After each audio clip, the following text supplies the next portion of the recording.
आपको child status protection act का idea है?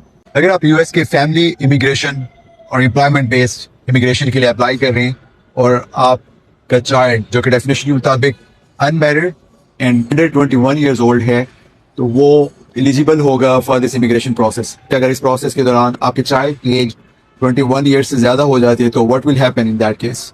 यूएससीआईएस ने एक फार्मूला प्रोवाइड किया है। According to this formula, child की age at the time of visa availability minus the pending time of the petition would be the real age.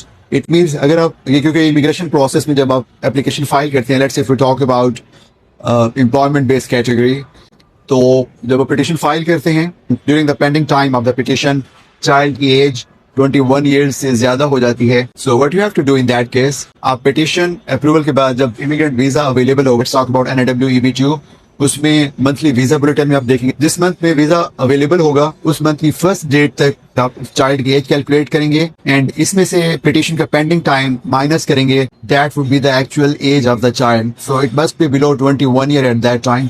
So let's talk a child जिसकी as जब आप petition file कर रहे थे उसकी as 20 years and 10 months थी और petition 1 year तक पेंडिंग रही है। जब वीजा अवेलेबल हुआ है तब वो चाइल्ड की as let's say 21 years 10 months हो गई है। So what you have to do now at this time, आप उसकी एज में से जो कि 21 years 10 months है minus the pending time of the petition जो कि 12 months है, ये फार्मूला जब आप अप्लाई करेंगे that would be the actual age. So age of the child at this time would be again 20 years 10 months instead of 21 years 10 months, क्योंकि एक साल पिटीशन पेंडिंग रही है।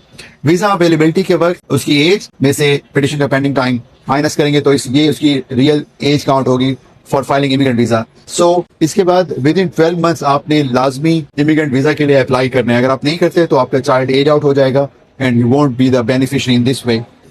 If you know more details, just leave a comment. Thank you so much.